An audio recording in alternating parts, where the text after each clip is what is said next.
have books that are not done. This one is like, I think, just a couple months old. Yeah, because one or two in. Issue 2 came out last week. 2 in, yeah. And then Animosity. So Shipwreck, Animosity. I'm gonna start with Animosity because Shipwreck is confusing. Yes. In all the good ways. And you're on board with Animosity. So much on board. You hadn't read Shipwreck until about an hour ago. A little overboard on that one, like in a bad way. Oh, stop! Stop! Did you not try to set that up? No, and I would have not. Had I known it was gonna go there. But it happened. So Animosity, it's about animals that wake up, dude. Like, I'm not gonna lie. Yeah. Okay, so here's a little tidbit information about Jeff. He loves animals. Oh. I am a sucker for animals. An animal guy. I'm an animal guy. I often like animals more than people, and more times than 5 or 6 times a week. I will often tell my wife that we as people do not deserve dogs. Because dogs are great. You just made a bunch of people like either like shout in agreement or just Oh no, don't. I have a cat. I love my cat. My little mama's. Like, I love that cat. Like, every night she I have to sleep with an arm underneath my pillow. Like, no, I know. Look, people love this crap. And then she will crawl up on the bed. Yeah. And I have to scoot over a little bit. Like, I literally sleep in a weird spot so she can curl up. She literally sleeps in a ball. Keep your pit warm. And then I'll wake up like some moments in the night. I'm like, oh, my mama, I'll pet her. And then she's like all happy and purring. And no, people love animals. Dude, I love animals. Like, we see people in movies get blown away all the time. You see an animal die, dude, sucks. Yeah. If an animal dies, I'm done. Right. So you know how like my animals are all like sweet and cuddly. In Aftershock, a bunch of them come alive. Not really come to life. They become sentient. Thank you. And turns out a lot of them are asses. And they're super pissed off. Yeah, they don't like how we treated them. Oh my god. Okay, and the first 3 pages of like this, it's like a spider of issue panels 1. of issue 1. This is issue 3. It's like the most current. Yeah, and I want to talk about some of those. It was in previews. Yeah.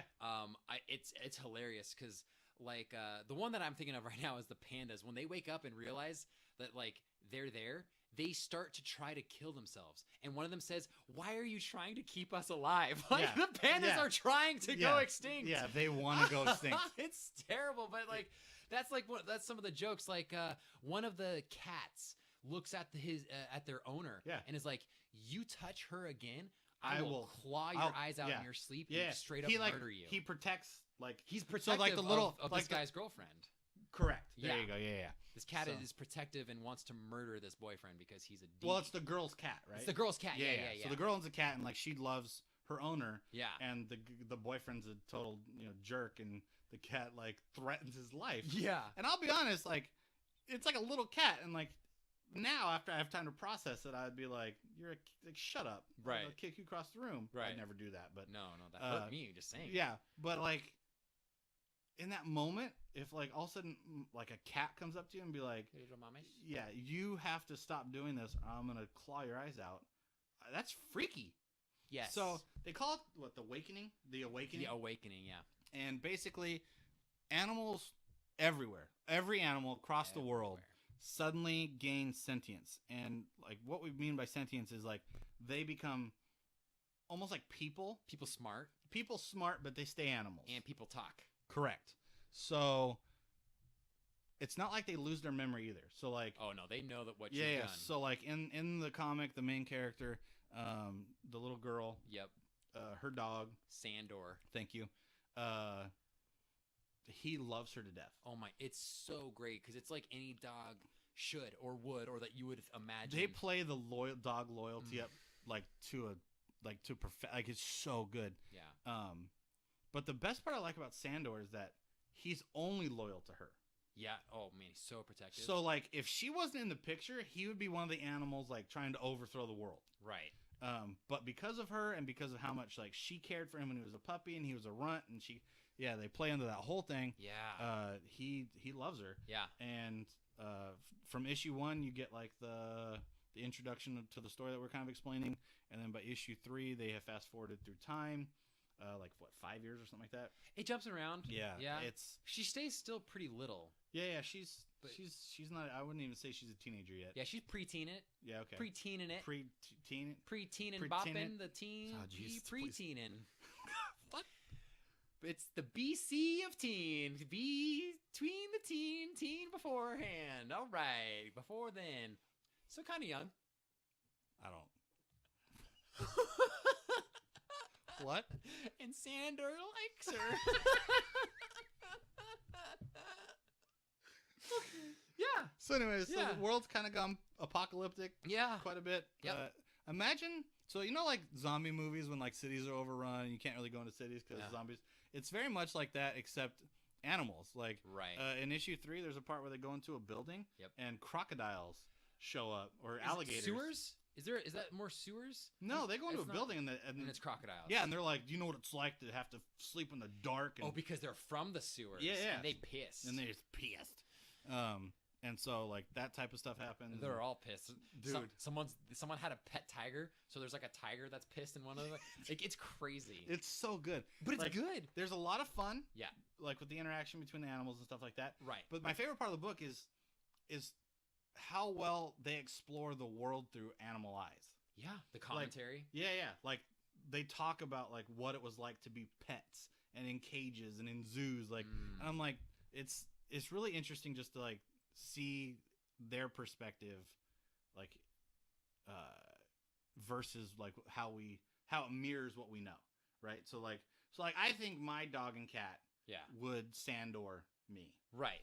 And Hopefully. because I'm married to Lily, Yeah. they will tolerate her. Yeah. By the way, a real quick side note. So then this has to do with this, like what I just said. So Lily really wants a new dog. She Okay. wants like a puppy or a cat, like kitten. Yeah. But she won't get one because I work from home, and she knows that I will like take that. I will gain the animal's love, and then it will become my animal. So she refuses. She even said, she's like, "Do you think they would let me have like an office dog?" So just so she can have like a her little pet. like purse puppy that Right. she can, because she doesn't want it to be around me because it would love I you will more than her. Oh yeah, Oh man. yeah. It's so bad.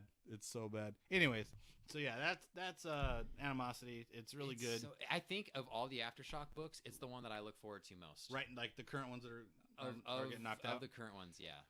Like who's to say when the next Stray or Super Zero comes out? Yeah, like, yeah. But like seriously, right now. I think I would agree with that. Yeah. Because there's Rough Riders. Yep. Which I'm enjoying. It's very like what was that movie with Sean Connery? League of Extraordinary Gentlemen. Yes, and I was also thinking Wild Wild West. It's like it's a good mix of that. Yeah. So that's Rough Riders. Then you have Jackpot. Yep. Which man, Jackpot's good. neither of us knew. Oh man, the book starts off one way. Yeah. And then like. You think it's like Ocean's 11. Right. It's like a heisty book. Yeah. And then all of a sudden, like, Like, yeah, just all kinds of what stuff happens. I'm Like, not going to spoiler it, but that's a great one. Right. I mean, expect a twist, but yeah, you won't see where it's by coming book from. 2, things are happening. Yeah. Oh man. Yep. So that's another good one. Revisionist. I enjoy Revisionist a lot. And then recently, like I said, I picked up issue 2 last week, so this book's like 6 weeks old. Yeah. Shipwreck. Yeah. Okay, now I left Shipwreck to last because it has some splaining to do. Yeah, I read. You read it? I read number 1. And then your actual reaction was, what did I just read? That is I fair. don't. I'm not going to lie. That's a fair reaction because it is a very confusing book. Here's why I loved the confusion. Okay. So first of all, I forget the is it Phil Hester that's drawing it? I believe it's Phil Hester. Yeah. Warren Ellis writes it. Phil Hester's drawing it. Okay. So I'm only doing that because I think it's important to the book. Okay. So the idea of Shipwreck, as best we can tell, and I'm not kidding you, I've read the 2 as best we can tell still. It's best we can tell. So we're not exactly sure what's happening. Like we know what's happening, but like it's meant to be unclear. That Okay. is clear. So basically, we have a guy that was joined the Air Force. He was in some sort of special project. Yep. Apparently, this airship probably special project crashed, Yeah.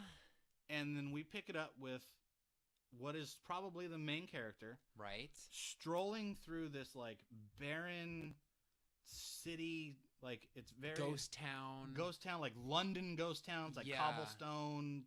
Yeah. And there's like crows and like the old timey like looks like lamp his stands. arm is all burned. Yeah, he's got one arm. Something's wrong with one arm. Anyways, and so for some reason he wanders into this diner. But here's what I liked about that: he's wandering with purpose. I like the mirror. Like you get that sense. Yep. Like he's lost, but for some reason he knows where he's going at the same time. They sell that. Yeah. I love that. Like That's good. That conflict between those two ideas. Yeah. Goes in. There's this like really mysterious man. They have a conversation. This guy's creepy. Creeps me out. Super weird. Like has his weird smile. Knows more than he should. But Yeah, he doesn't reveal what he knows. Yeah, and you get the sense like, is this conversation happening in real life? Is it happening in his mind? The like, scene kind of changes. Like the colors change. Yeah. Things Like, happen. and that's why I looked up the art, because Hester's art contributes so much to the storytelling here. Like it's ridiculous. Like his art, I don't know if there could be a better art style to tell like this confusing mental. Yeah, like yeah. It's so good. And so then the first issue basically like it's all meant to kind of introduce the confusion to you. Like you're confused just as the main character is. And nothing, like, because nothing happens. Well, really, as far as plot development goes, you're right. Nothing actually happens. Nothing actually really happens. But basically, we're introduced to the world. We're not exactly sure what this world is. Some mysterious stuff happens because our guy can evaporate. Or apparate. Yeah. However you want to, like, he turns to mist to get away from this creepy guy in the diner. Yeah. And then he meets an even creepier lady who is cooking people. Yeah. So it takes a really weird turn, but the reason why I can't recommend this book enough is that if you're specifically looking for something different and you're not interested in like your typical story. Yeah. Like this has mystery, this has like kind of intrigue, like it's really I found it to be just the dynamic of like he's lost, but he knows where he's going. Yeah. Are these characters real? Yes, but then no. Like, yeah. So, anyways, these are the two books that are like currently going on. Rough Riders, Jackpot. Right. Insects is still going. Black Eyed Kids, American Monster. Yep. Alters. The Revisionist. Yeah. Man, look at you go. Yeah. Totally we don't know anything. We don't. Oh, geez. I just saw how you did that. Oh, really? Yeah. Wow. Man, he's really good at reading the back of a book. Let's see there. There's Rough Riders, Shipwreck, Insects, Black Eyed Kids, American Monster, Alters, Animosity, and Revisionist. That's the current run. That's their current run. But that's just what's so cool about Aftershock is that they have good diversity. Right. And look at the books, the 4 books that we like named, right? So we got Strayer, which is like fantasy, high fantasy world building adventure. Yep. Super Zero is about a girl who wants to be a superhero and literally like befriends a homeless guy and Yeah. Then you got Animosity, where the world gets flipped. It's zombies. It's post-apocalyptic animals. But not zombies. Companionship. Yeah. And then Shipwreck, which is just a total just a mind job, man. Yeah. It just screws with your brains. Golly, jeez. But yeah, Aftershock. They're doing good stuff out there. They're doing great stuff. Books that are not your stereotypical superhero books. Mm-hmm. And I love that they're sticking with that. Yeah. Because I can't imagine it's easy. True. In, when you see Daredevil or Batman or Spider-Man selling, however many copies. Yeah. And but these guys have figured out a business model to make it work. So they're getting guys like Mark Waid and I like what they do. Yeah, they're getting for sure. Yeah, it's good stuff. Aftershock, we love you. Keep doing what you're doing. Yeah.